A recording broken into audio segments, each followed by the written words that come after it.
Hey everybody, my next guest is the owner, director, writer, and producer for 624 Productions, an independent film production company that's gaining tractions with series such as Unsuited, Beer League, and Checked Out.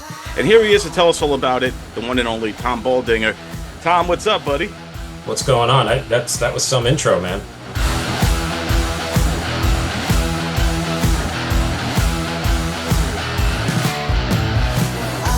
Yeah, man, you got a lot cooking, man. You got a lot of good stuff going I, I, on. I appreciate that. That's I wow. Cool. Thanks for mentioning it. I'm excited to be on your podcast here with you with DONversations. I kind of like that. That's kind of cool. DONversations. I like that.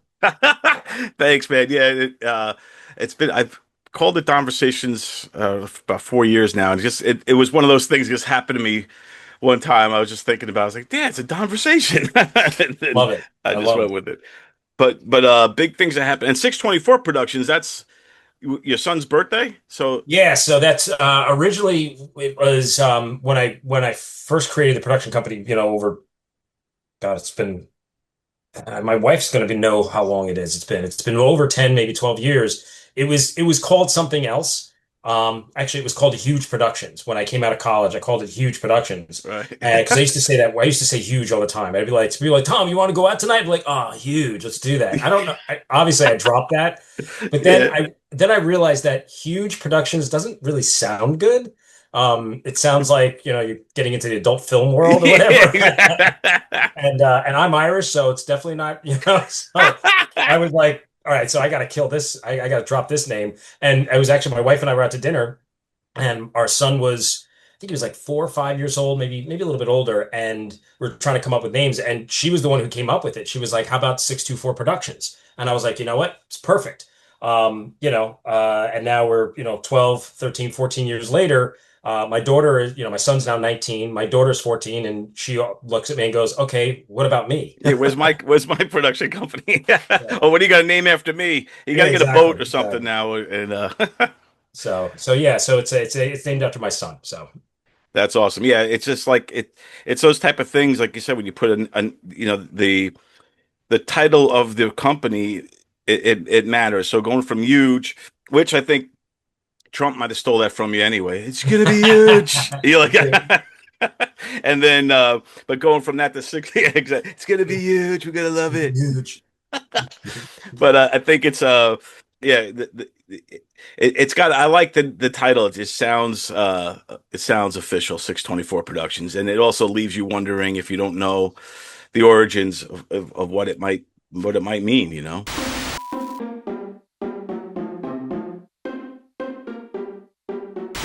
Because there's so much good stuff happening right now with 624 Productions. So I just wanted to kind of go through, like, I know you got Beer League is starting shooting next week. So just tell me a little bit about Beer League and how this got off the ground and how you got in part of it. Yeah, sure. So we actually we begin production on Beer League. This will be our third production, our third go at it. For the pilot, for it's called Beer League the series, and it's based on the movie that came out back. It was based on Artie Lang's Beer League that came out in 2005/2006. So it's 20 years later. We're kind of bending time a little bit because we need some of our characters, going to be a little bit older, and we're bringing like kids of the characters into the series, like so Jimmy Palumbo, who is the creator of Beer League the series, Right, yeah. and the co-writer and producing it with me. I got to know him through a friend. You know how this network, it's all networking, and he's on Checked Out for us. He plays Uncle Bobby in our mini web series. He's about like 3 or 4 of the 8 episodes. Yeah, he's great in those too. His character is He's raw. so fun. Yeah, He's so much fun, and he's great. This is my Uncle Bobby. He owns the place. How many times I gotta tell you, I'm not your uncle. I was just banging your mom back in the 70s, like everybody else. Give me two of those. Still here? I called him up for that, and we start working on that. And he came up to me. He's like, "Dude," he goes, you got a crew here, you got everything going on here." He's like, "I got an idea," and he pitched that idea to me. So we originally did about 2 years ago, 2023. We shot like sort of like these mini episodes, and we called it Beer League the series. And it was all in the bar, and it was Jimmy Palumbo, Michael Deege, who plays Alphonse, Right. Anthony DeSando, who plays Maganelli. Got him back. We got Maddie Corman back. We got Joe Latrulio to do a Zoom call on a phone. We got a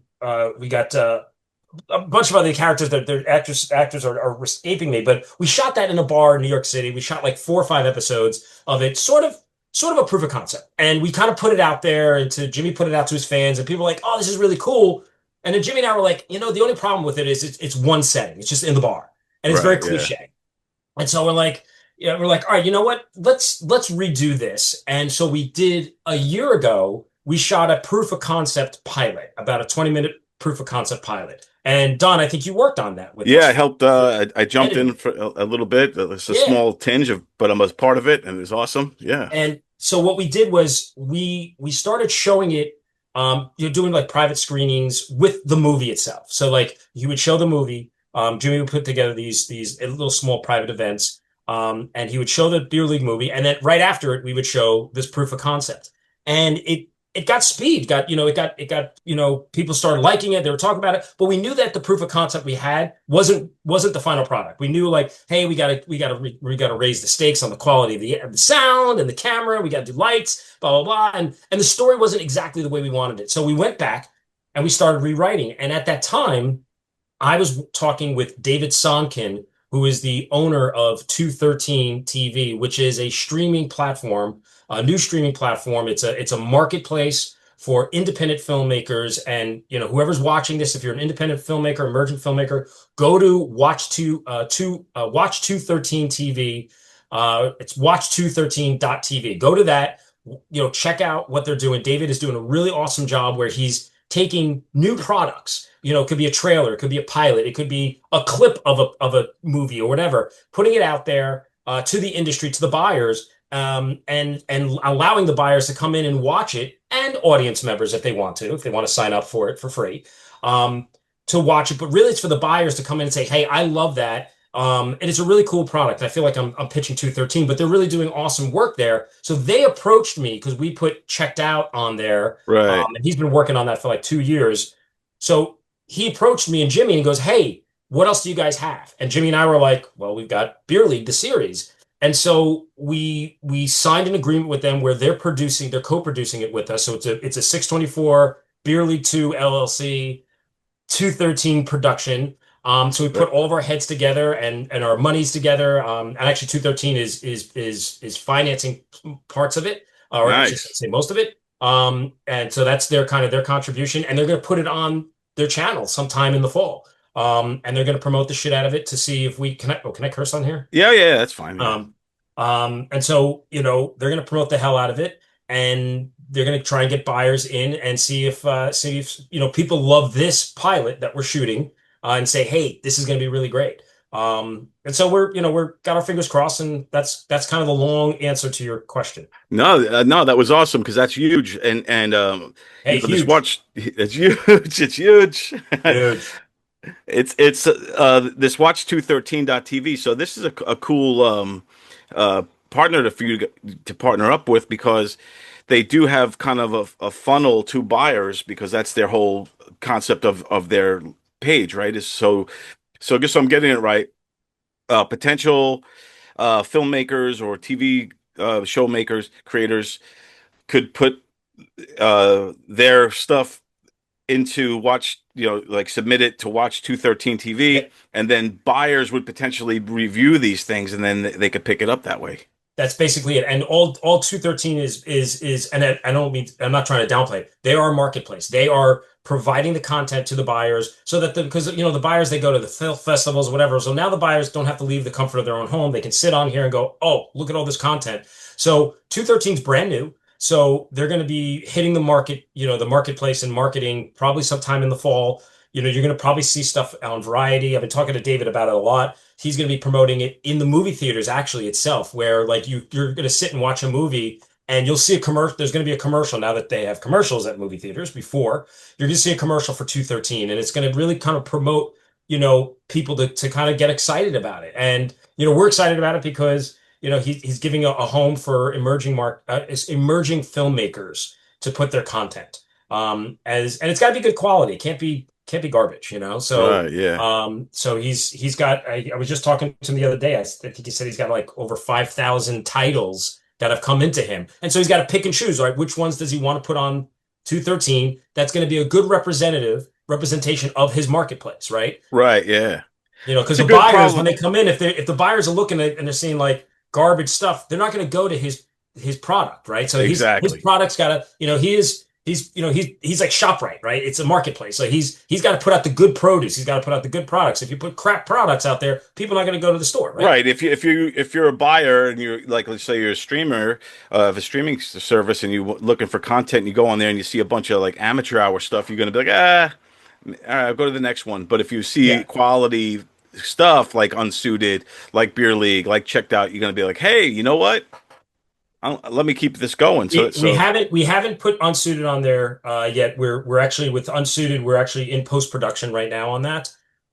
We've got our. I was just actually watching the 6 episodes last week, and actually, Don, you're doing some of the work on that for us as well. yeah, I'm psyched. Um, I can't wait to get started on that. Can I help you, sir? Oh, yeah, hi. I want to play poker. Nice hand, Greg. I'm from New Jersey. I want to be a professional poker player. Texas Hold'em, you know.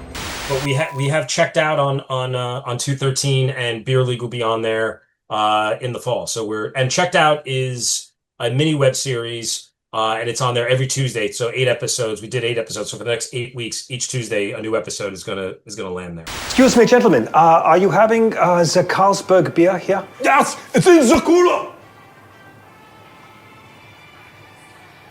Why'd you do that? Do what? Why'd you make it sound like you're a Nazi prison guard?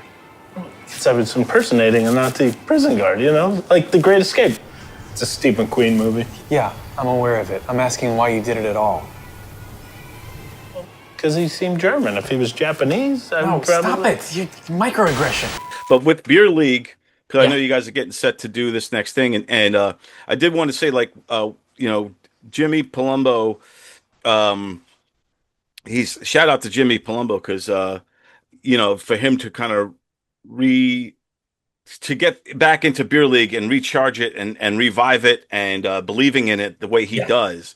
So tell me a little bit about when Jimmy pitched you Beer League and like without the stars, without Artie Lang or Ralph Macchio, like how did he sell this to you? So Jimmy's very passionate about this project, and actually so am I. I enjoyed the movie, and it reminded me of I'm not going to tell you how old I am, but back in the 90s, I played in a lot of softball leagues, a lot of beer leagues, firemen's softball leagues. So I remember watching this movie back then with a bunch of guys, and we laughed our asses off. Right. Yeah.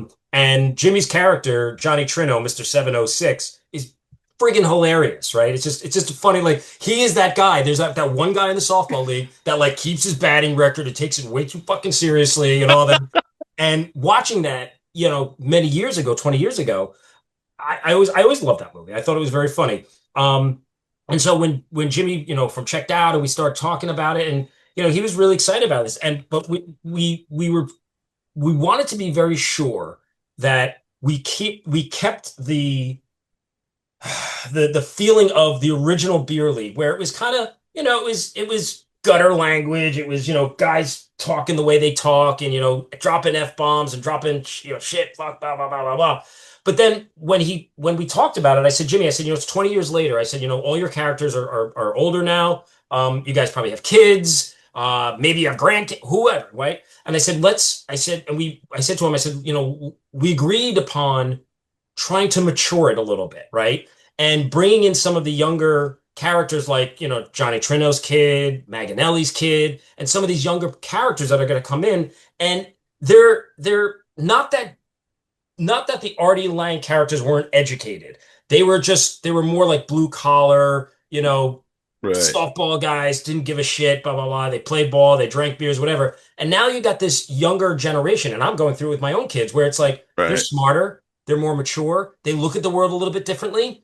And I'm not talking about woke, anti. I'm not talking about that shit. I'm just saying they Right. just It's look at the just world a little bit differently, and the they world's different now, for and sure. they and they say like, "Hey, Dad, you can't say that. Like, you can't say that to somebody. Right. Yeah. You could do that 20 years ago, 30 years ago, but you can't really talk like that." And so that was sort of the approach of Beer League, the series, is like we got to keep, the roots of what the movie was, but also try to mature it a little bit more with some of the younger characters and take sort of a little bit of a different feel to it where, we're not going Hallmark channel either. Right. We're Right. kind Yeah. of like, Yeah. skating back and forth. And you saw Cobra Kai did that in the opposite, right? So you had Karate Kid, which was a PG. When that movie came out, it was PG, right? And I Right. think Yeah. I think the last one was PG-13 because it came out later, when ratings changed. But Right. when Cobra Kai came out, they went the opposite way. They matured it even more, and they started cursing. They started dropping F-bombs, and it was Right. like, wow, like, holy crap, Danny LaRusso's cursing. Like, he never cursed like that before, Right. And Yeah. that, I think not only did that have it had a huge following, but I think that worked, right? So when Jimmy and I started talking about it, I said to him, I said, I think we have to take that approach with Beer League, but just the opposite. Like, let's make it a little bit more mature. Let's make it a little more refined. And that conflict between Johnny's characters and these younger characters, kind of that conflict going on of like, Dad, you gotta start drinking non-alcoholic beer, and you gotta start, Right. eating like a vegan. And he's like, what is this shit? Like, why can't I just go to the doctor and blah blah blah blah? Like, Right. Yeah.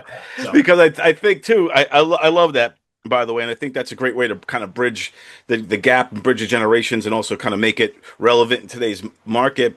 But I also love the idea that a lot of the audience are, Johnny Trinos, they yeah, are Jimmy's, and I think they're going to relate to him the same way. When I do watch the Karate Kid, I kind of related to Johnny and his kind of approach to dealing with this new world and the new ways and exactly. stuff that you can do in the 90s and early 2000s.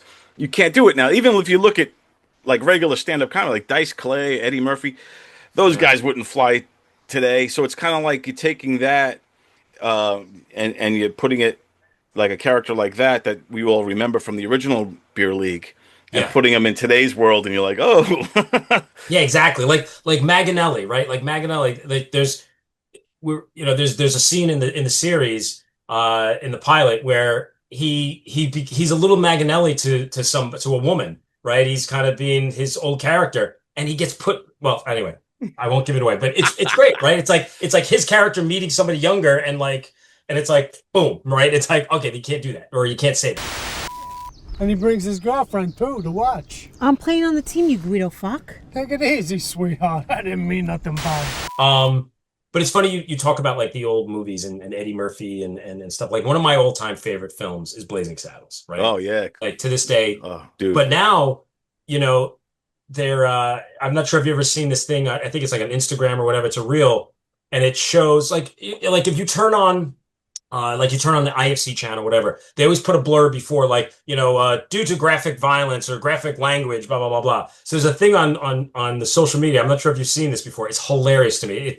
It comes up with a title card. It's a black screen with white title card. Letters up, and it says, it goes, "This is the new edit of Blazing Saddles." And it begins with Blazing Saddles. And then all of a sudden it cuts to the end, right? And it's like, that's it. That's great. You can't show that movie today, right?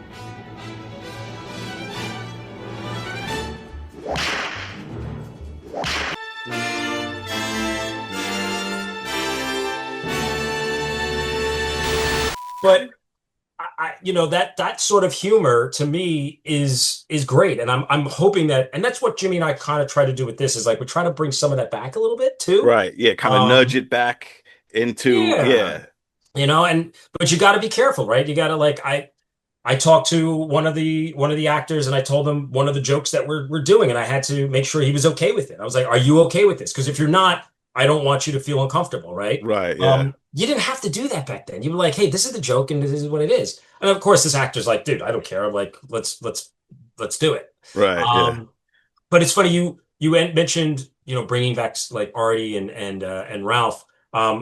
Jimmy still keeps in touch with Artie. Unfortunately, Artie's not involved at this point.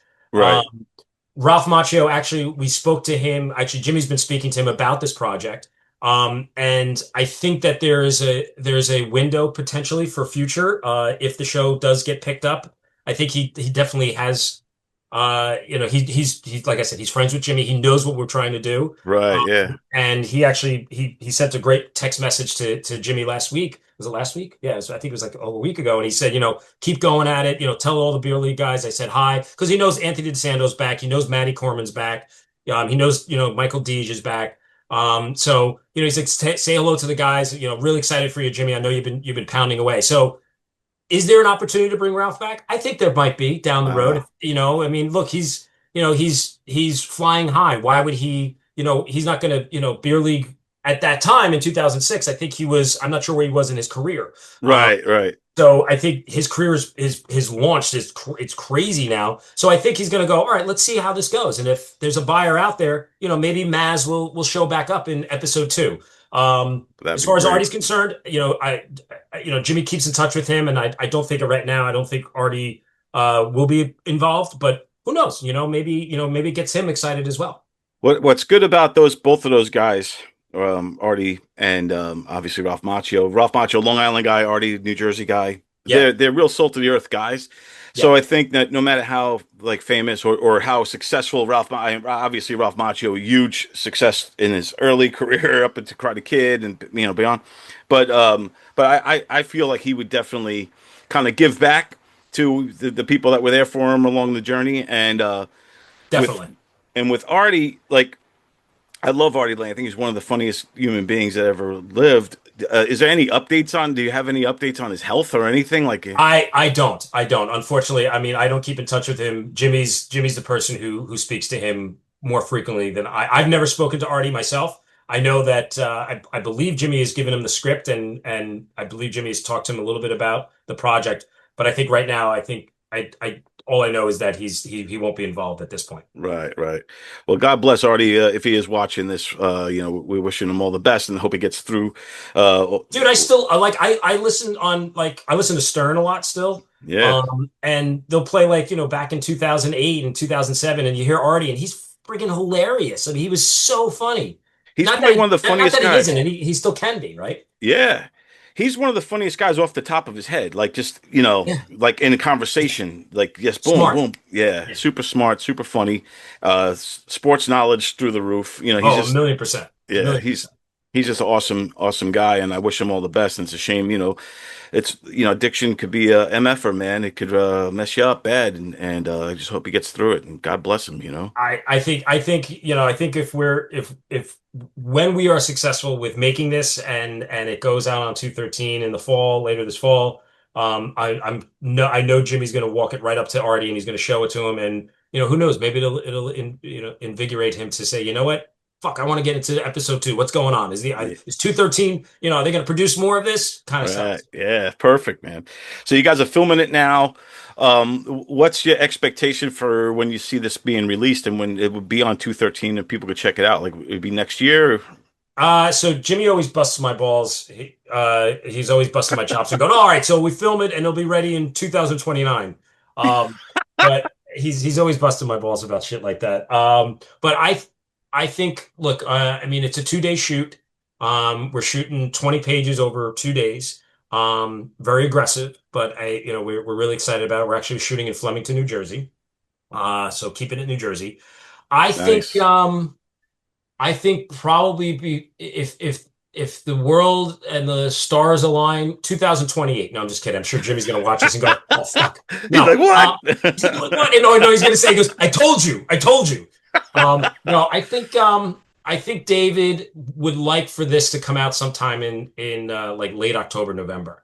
I mean, look, Don, you're going to be editing it. We're going to be giving it to you to edit. So I pose the question back to you. How long is it going to take you to edit? No, I will grind and make it happen for whatever deadline you guys want, man. I will make it happen. I want to make you and Jimmy proud, man. I think, if we can line it up with the World Series, when the baseball's just finishing, because I think that would be kind of cool. That would be cool. The World Series is in October. That would be really ideal. But here's the thing too, is what's going to be exciting about getting back to one of the points I made earlier is that the aggressive filming is we're actually going to be filming on three cameras Yeah. for the 2 days. The last couple of projects with like Unsuited, Checked Out, we shot on two cameras, and for you filmmakers that are watching this, definitely try and do two cameras if you can. Get yourself two monitors in Video Village. It really does speed up the process, but you need really, really great camera guys. You need a great DP. Our DP on this is Larry Gress. Our camera guys is Richard Hall and Jeff Sesselberg, who are fantastic, and they're DPs in their own right. Do you know what I mean? So it's Right. fun That's because even Larry, better. Larry Yeah. will be our DP, and these guys, while they're camera guys, they're also DPs. So they are collaborating together, and it's really a great atmosphere. So Larry pitched to me last week when we were reading the script and going over the shooting schedule. He was like, Tom, there's a world where I could bring a third camera, and I was like, oh my God, I'm like, that would just be amazing. So we're really excited about it, and it's going to be just more work for you, Larry. I mean, for you, Don, because we're now going to have three different cameras of footage, but again, it really comes down to organization. It comes down to your crew. So we have a great script supervisor, Jesse Arena. We have a great first AD, Megan McGee. John Hoff is going to be doing audio for us, and actually Richard Hall also does audio, so it's going to be his audio equipment. I'm Nice. trying to think. We've got it's a great crew that comes together. We've got our set designers, Danielle Sarubi. We've got Sydney Fisher, Zion Farad, who does PA. They're doing our props and everything. Jill Pipitone, who's doing our hair and makeup. Marissa Nanarone does our wardrobe. So it all kind of comes together, and that's why filmmakers who are watching this are going to go, you're shooting 20 pages, 20 some odd pages, 2 days. How the fuck are you doing that? Right. Yeah. And quite frankly, even my first AD, Megan is like, are we going to get this? And I'm like, we can, because we've done it before. And it And if really you're comes down shooting, to a really great team. So, right. everybody that works on this from the idea of it to the production itself, and that's where the nuts and bolts are, is the crew, and then Yeah. handing it to people like you, Don, and you did really great work on Beer League for us. You did. Yeah, I'm excited about the work that you're going to do for us on some of Unsuited, and I can't wait to see you get your hands on this. And you've come highly recommended by Mark Riccadonna, who's in Beer Yeah. League with us. Shout out to Mark Riccadonna. Yeah, he And rocks. Mark's character, let me tell you, Mark's character in this is freaking hilarious. And that's all I'll say. I can't say anymore. He's just, Nice. and it's just Mark. It's just Mark being Mark. And actually, it's really not Mark being Mark, because Mark's not this kind of guy. But he plays it perfectly. He knows how to play those characters for sure. Yeah. And it's cool, like you said too, when you got a tight shoot schedule, 2 days and 20 some odd pages, it's good to have multiple cameras because you can get both sides. Like if you're doing a reverse angles of the shoot of two people or whatever, or Yep. like I talked to Larry Gress and shout out to Mhm. him. He was an awesome guy. It was cool that he reached out, and communication is clutch. But he was talking about a table scene, and they wanted to Yeah. get the three cameras for the table, so this way you can get those reaction shots, and you don't have to kind of dig for them. It will all be natural, you know what I'm saying? So Yeah. I think like you said, it's going to be a fun process. I'm looking forward to getting started on it on my end. So and I love having a deadline like this where I'm like, all right, there's no sleep, there's no room for me to ease back. It's full throttle, so I like that too. Yeah.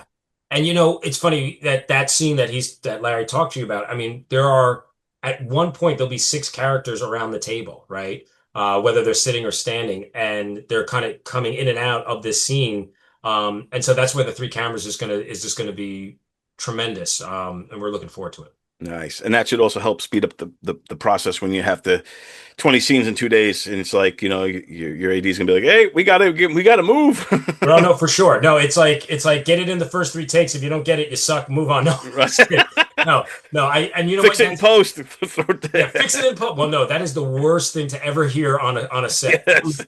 If you are on set and you hear anybody say, "Oh, we just fix it in post," you should just stop production and go, Right. "What are we doing wrong right now that we can't, that we're relying on Don and other editors and other people to fix it in post?" That's a scary thing to say. Yeah, that is a great rule of thumb. If you hear somebody say fix it in post, just stop for a second, breathe, figure out what's going on, and Yep. try to either, if you can, reshoot it or move whatever is Or find a solution. Yeah, Find a solution. Yes. The only things that you can try and fix in post is like maybe like an ADR or whatever. But if the lighting is not right, or the performance is not right, you can't fix that in post. You know what I mean? Right, right, And take your time and make sure that everything looks good because if you really think about it, it's really the prep work. I always talk about like as much prep work as possible, and that prep work is pre-production leading up, and then when you're in production give your DP, give your gaffers time to set what they need to set. Obviously, you're on a time schedule, right? But right, let them get it set because once they get it set, the performance and filming it that becomes so much easier. right. So that's I don't know. You didn't ask for my advice, but that would be my No, I always appreciate any filmmakers watching this are appreciating it as well. yeah Um, yeah, so big things ahead with Beer League. That's going to take place this week. yeah. And yeah, I'm looking forward to that. And then you also have the like you mentioned the Checked Out series, and Hmm. that's got Michael Sato. Is that how you say his name? Sato? Satow. Satow. Michael Eh, Satow. Yes, it's Michael Satow. yeah, Great. stars Michael, Mark, and Jimmy Palumbo. Yes, it's got like the whole team. That's like the Checked Out are these great like kind of like short little films like a series, but it's got all your all stars in there. You got Palumbo, you got Michael Sata, you got Mark Riccadonna. It's like the only one you need is what's his face from Lenny Bruce, Oh, Ronnie Marmo. Mormo. Yeah, yeah. Yeah, so I mean, on Unsuited, Michael Satow is the star of Unsuited, and that's our one of our big projects. That's a 6 episode series. Each episode is like 20 some minutes long. So season one is done, and Michael's star in that. Mark Riccadonna is in that. We got Tony Dennison, Dan Lauria, Carolyn Hennessy, Janelle, Marmo, Ronnie. So we got some great characters, and so yeah. So when we did Unsuited. Our executive producer, Kent Radford, uh, came to me with him and I started talking about Checked Out. And we're like, we love Michael. Michael Satow's a great actor. Like that Oh, kid he's is just, awesome. He's he's got so good. He's so much he's fun to work with. yeah, he's awesome. And when we pitched the idea of Checked Out, and Checked Out is about two guys who work in a bodega, owned by their Uncle Bobby, quote unquote Uncle Bobby, who's Jimmy Palumbo, and you got Mark Riccadonna, who's sort of like an Archie Bunker kind of guy, and Michael, who's like very super sensitive, very aware of what he says and what he can't say, and you got Mark in there just saying whatever the hell he wants to say. And each episode it's a mini web series. Each episode is like 5 minutes long. And we got some great guest stars in there. We got Chris Roach from Kevin Can Wait. Shout out You to got John, Chris. Yeah. you got John Fugelsang, Yeah. Ernie O'Donnell from Clerks. Yeah. So we got some really great guest stars that come in, and they're customers, right? And they're dealing. It's how they deal with their characters deal with Mike and Mark, and so we had fun shooting that, and we did 8 5-minute episodes, and actually 213 wants us to do a second season. So we've been talking with David, and he said that he wants to greenlight us to make season two after the 8 week run and go into production on that. So we're gonna put our heads together because actually the writers of Checked Out, I would love to say, oh, I wrote no, no, no, I directed and produced it. I Kent and I wrote some of the episodes, but the real credit of writing goes to Mark Riccadonna, Tom Briscoe, Tom and Michael Briscoe. Satan. I'll be honest with you, those three guys, we had multiple sessions during season one, and they just came up with some really great, funny stuff to do. And Mark, myself, and Kent and Mike, we started playing around with season two, and we already have the scripts done. It's just where do we want to set it? Because right now season one takes place in a bodega, and so we're thinking of moving season two to a different location that Uncle Bobby owns, and now he's taking Mike and Mark and putting them there. Whether we're thinking either a car dealership, could be a bar, very cliche. But where do you have what location where you have multiple different types of people coming in and out? Car Right, right. dealerships, Car bar, dealership. a restaurant or whatever, and just to have those two guys dealing with people, and how they interact with them is going to be fun. Love it, man. And I love the characters. Like you said, like Mark and Michael really pull it off, and their yin and yang type of chemistry kind of works, and all that stuff. Oh, Richie Byrne. Richie Byrne. Do you know Richie Byrne? Oh, I've loved Richie Byrne. Yeah, Yeah, yeah. Richie's in one of our episodes called This Scotty. That's coming out. I think that's episode five or six. And Richie was great. He was so much fun. A lot of dude, fun. he rocks. He's a true pro. Great stand up. And I can't say enough nice things about Richie Byrne. He's a good dude, and yeah, really good actor, and he sings. Go figure. Yes, yes, yes, yes. We didn't take advantage of his singing, but we did take advantage of him to do a Scottish accent, which is pretty funny hearing him do it. It's kind Ah, of funny. that's great. And then, like you were talking about Unsuited, I know like you got that's wrapped up. You got all the episodes done. We're just waiting to sound mix them, and those will be out. And that one you got some good heat on too. You got a lot of good feedback from the poker community because the whole series centers around the poker world, sort of. So, and he goes to Vegas and all these types of things. So tell me about what's going on with Unsuited and what's next for that one. So Unsuited is about a guy from Jersey who gives up his inheritance, against his father's will, or not his father's advice, I should not his father's will. And he moves out to Vegas to become a professional poker player. Unbeknownst to him, he's the worst player to ever play the game. And so what we did is in 2000. Now, hang on, I got to look at my stuff here because all right, so we originally shot it in 2021. You see this picture behind here. This is some of the photos from it. Right. We originally shot the pilot in 2021. We actually shot 2 episodes then. And we screened it at the World Series of Poker during the main event of World Series of Poker and at the World Poker Tour. Wow. So the World Poker Tour, Adam Pliska, who's the owner of World Poker Tour, he was actually in the audience and he loved it. And we got a great write-up from Poker News and poker.org. And so the poker community is waiting for this show to come out. So we like I said, private screenings in the poker community got a lot of good feedback from the poker community. And they're like, hey, we want to watch the show. We want to see it. So we went in and we started shooting the last 4 episodes over the past 2 years because look, budgets are crazy. Emerging filmmakers. If you're listening to this, you know how it is with budgets. You got to figure it out. But we got our budget. We finished all 6 episodes. And so now we are going to take it out to a couple different distributors who are interested in it. We're going to see what they think, where they want to put it. So there's what's good about Unsuited is we have a built-in audience base with the poker community. We have the WPT ready to start marketing it for us. We have Poker News, Chad Holloway, who was in one of our audiences for our screenings. He approached me, and one of his writers who wrote the article for us, the review on it, just the pilot, was like, "Hey, let us know when this comes out. Wherever it lands, whatever home it lands in, we're going to promote the shit out of it." So we're really excited about getting it out there and getting the poker community behind it, but then general audience as well. So I can't say who the distributors are now because I don't want to. Right. But I can tell you that we've talked to a couple different ones, and we've got a couple ideas. Like we're just trying to figure out because this market is so weird, right? I mean, the streaming market is so liquidated. Yeah. Can you self distribute, right? If you self distribute, which I think a lot of people are doing, right? And I don't think there's anything wrong with that, whether it's on Tubi, Amazon Prime. What you need to do is you have to have a marketing plan, right? And if you don't have a marketing plan, if you don't have a built-in audience, it's really, really, really, really, really hard to get people to watch stuff. Yeah. And it's really hard to get somebody to watch something for 20 minutes, right? Nobody watches anything for 20 minutes, right? Everybody's like, look, they're on their phones, right? They're like, hey, if it's not 5 minutes, if it's under 5 minutes, I'll watch it. If not, I'm out, right? Yep.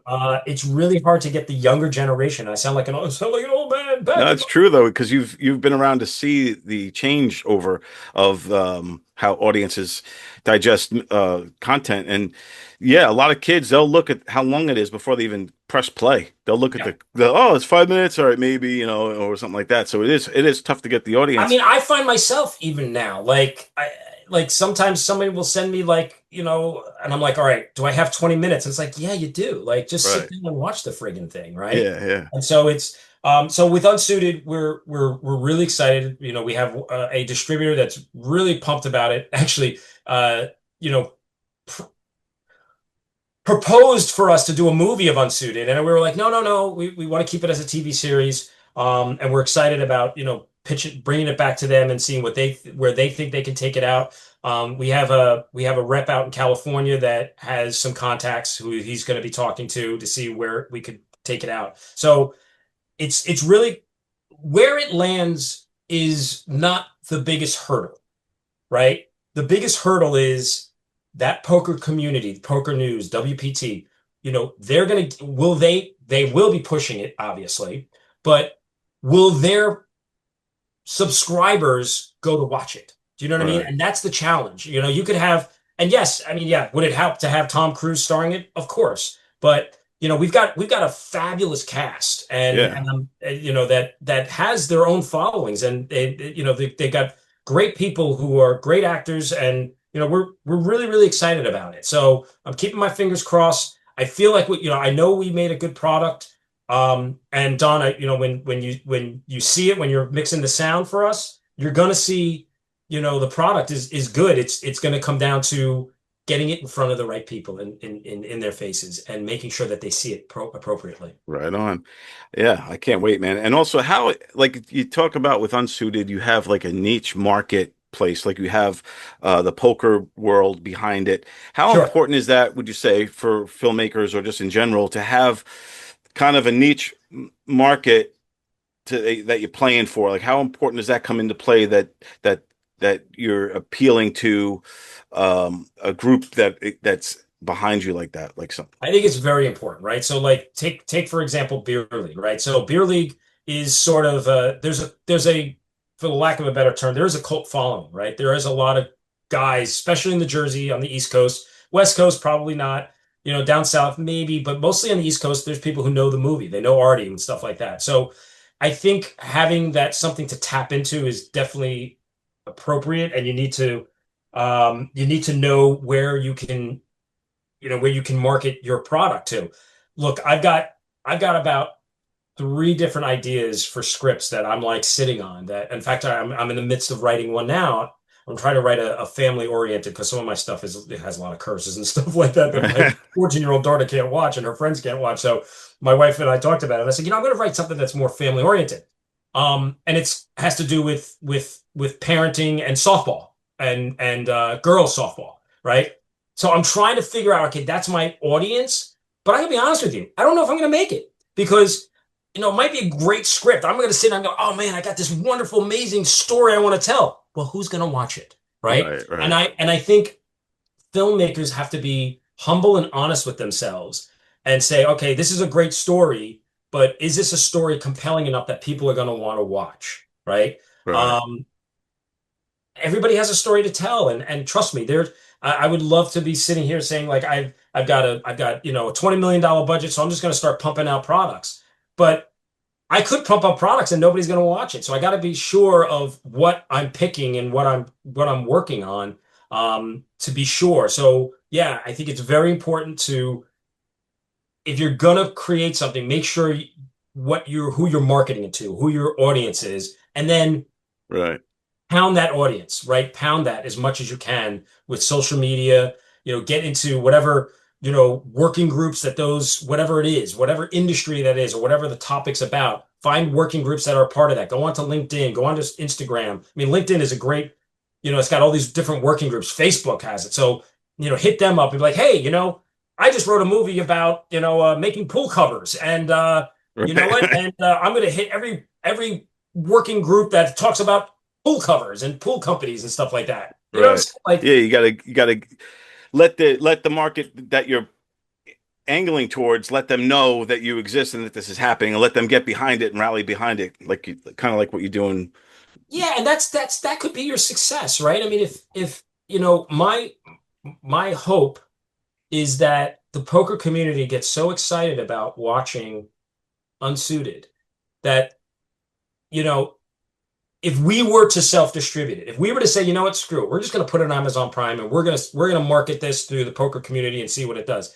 If you get 1 million views, right, over say 6 months or 8 months, all of a sudden the big guys are going to go, holy crap, hey, you got something here, Right. right? I mean, Cobra Kai kind of did it, right? Didn't they before Netflix came in? They were on YouTube Red, weren't they? Yeah, like something Yeah. like that, right? And I mean, I've read articles there that they got pitched by Netflix prior to that, but it was shit money. Right, It wasn't right. really so the producers were like, F this, we're gonna go put it on YouTube Red. And look what happened. Obviously they had a great built-in audience, but they targeted to them, right? And all of a Right. sudden they gave out the first two episodes for free or something like Yeah, that, something like right? that. I remember. And it Yeah. blew up, right? And all of a sudden Netflix goes, whoa, oh, hang on, you know what? Here's a check. We want to Yeah. want this, right? Yeah. So that's my hope with Unsuited. That's my hope with Beer League, right? And I would say that to any emerging filmmaker is like, make sure you know your audience of the content that you're creating. You're not just telling a story that you think, people want to hear, because there's a lot of stories that people just don't want to hear, unfortunately. Right. No, that's great advice. And I also like just to pick your brain too on this now with the times I'm going changing. to charge you for this, uh, But with my times. advice is my advice, but let me. It could be right, it could be wrong. So I'm just going off of my experience, and there's still a lot of things that I make mistakes on. To this day, I'm still making mistakes. But But go that's the ahead. best way to learn. Yeah. You learn through mistakes and learn through failure. And you hope to grow from it. But with AI now taking hold of the world, both Yeah. with people using it for script writing, people using it for creating scenes, literally creating content, like Yeah. it where it's like looks really clean, B-roll, all kinds of Yeah. stuff now. They're just creating all different stuff. Is this what's your take on is good, bad, and how does it affect the future of filmmaking? It's so funny. Somebody asked me that the other day. Um, so I had the experience of using AI when we were working on Unsuited. We were one of the writers and I were going back and forth on a scene, and he emailed me a scene, and I started reading it, and he goes, I had AI write this. And I was reading it, I was like, okay, this is not how people talk. Like, it was very robotic, Right, right? right. So I still think that there's still a need for a personal relationship between the pen and the paper, right, and coming from your heart and creating those characters. So I think there's always going to be a need for that. Yeah. I think that there will be a time, and it's probably right around the corner, that AI is going to figure out how to have emotions, and when that happens, that's the Terminator. The world is over. It's But true. 'Cause that's the one right, thing that but we have that they don't have is a yeah, heart and emotions. it is hard, but it's gonna figure out, right? So I still think that there's still a need for the human being for writing. I still think there's going to be a need for an actual director and production. Um, but I do think that there is a benefit to AI when you're trying to write up your log line, or you're trying to write up a character description, and the words can't come to you, or you're just like, how do I say this?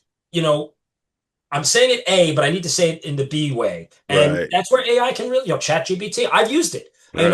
I'm like, I need a better way of describing this character to this actor. And I threw something in GPT. I was like, GPT. So I got a character that's doing A, B, C, and D, blah, blah, blah. And it comes, well, here you go, blah, blah. And I went, oh, that's exactly it. That's what I'm looking for. So Right. I think it's a tool, right? It's like Yeah. it's like the internet, right? It's either a tool or a weapon, right? And I think Chat GPT and AI, I think it can be a wonderful tool. Do I think it's going to put, some people out of work? Certain jobs, sure. I mean, Don, I just experienced it. I was just working a corporate job, and I took the audio. I was on Adobe. I think it was Adobe, right? And Right. it had an AI. It was Adobe podcast. Oh yeah, yeah. You could clean the audio up. You can clean the audio up. Now, Yeah. this was just for a corporate gig, so I just did it myself, and I was like, "Holy crap!" It just took out all the echoes and everything, and I was like, "Okay, I can drop that into this little training video, and I'm done." Right. Right? So that takes work out of your hands. That takes money out of your hand, right? Yeah. But Yeah. I could have taken it to you, Don. I'd be like, Don, can you do this? You'd be like, great, yeah, Tom, I'm going to charge you, $3,000 to do this, blah, blah, blah. By the way, if you charged me $3,000 for a 30-second thing, I would have killed you. But no, but what I'm saying is like, so yeah, I think there is a world where AI can be very useful. But I still think that you still need the human element of it. Right. Even in the actors, right? Yeah. I love animated films. I'm a nerd. I mean, look, I got all this Marvel stuff here. Oh, nice. Yeah. I got Batman stuff, and I love at the DC animated universe and the Marvel animated universe. I love those things, right? Yeah. What I don't want to see is what was it that was it what's the it's not Boba Fett, but oh my God. Oh, yeah, the Mandalorian. Mandalorian, right? Where Yeah. they Mark Hamill's character came in at the end of the Right. last season, Yeah. right? I thought that was great, but I was going, oh shit! Like, is that what's going to happen? Is that we're just going to we're going to take people and you don't need the actual actor, the computer will just generate it, but you Yeah. could Yeah. tell that it was generated. You know what I'm Right. saying? Yeah. It didn't look perfect. Right. So which says something to me about Hollywood and the entertainment industry. Have we run out of ideas that Right. we need to, Mark Hamill's not going to play himself, a younger version of himself, because he can't. So Right. we're gonna dip into that stuff and use AI to kind of keep people excited about it and stuff. Kind of worries me a little bit too, look at what was it, the Flash movie where they recreated Christopher Reeve's face. Oh, yeah. Yeah. Remember when he's going back in time and the Right. the multiverse was like all crashing into each other, and I was like, wow, I'm like that looked cool. You could tell it was computer generated, but it was Right. like I don't know. I get a little worried about AI, but I think it's a tool. I I think it's think it's yeah. I agree with you. I think it's a balance of good and bad. To yeah. where there is something to be concerned about, but it does have positive effects. Like you said, if you're working on a log line or you need something done fast or Mhm. something like that, it's definitely very helpful. But when you start, when it starts like taking over, to your point about Christopher Reeves or something like that, if we could now replace actors and like put Humphrey Bogart, all of a sudden there's a whole new Humphrey Bogart movie out, and the Right. guy's been dead for how many years, you know? Yeah.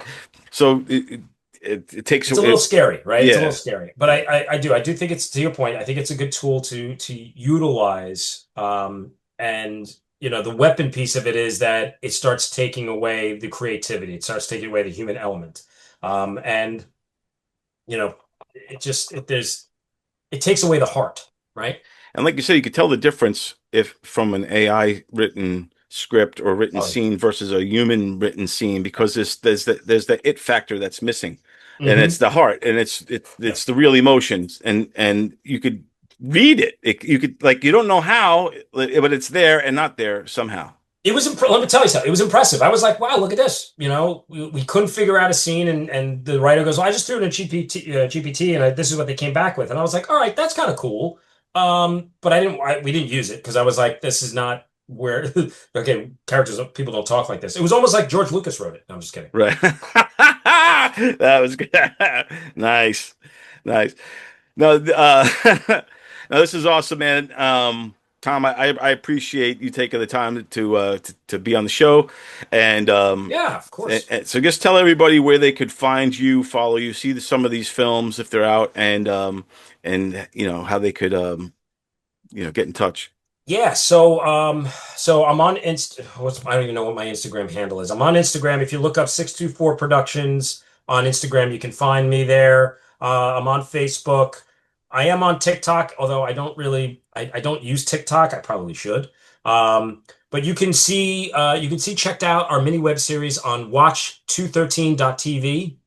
All you have to do is sign up, and you can watch our episodes. It's coming out every Tuesday for the next 7 weeks, 6 weeks, because the first two are already out. So we get 6 more weeks, 6 more episodes coming out over the next 6 weeks every Tuesday. Beer League will be on watch213.tv. Follow me on Instagram.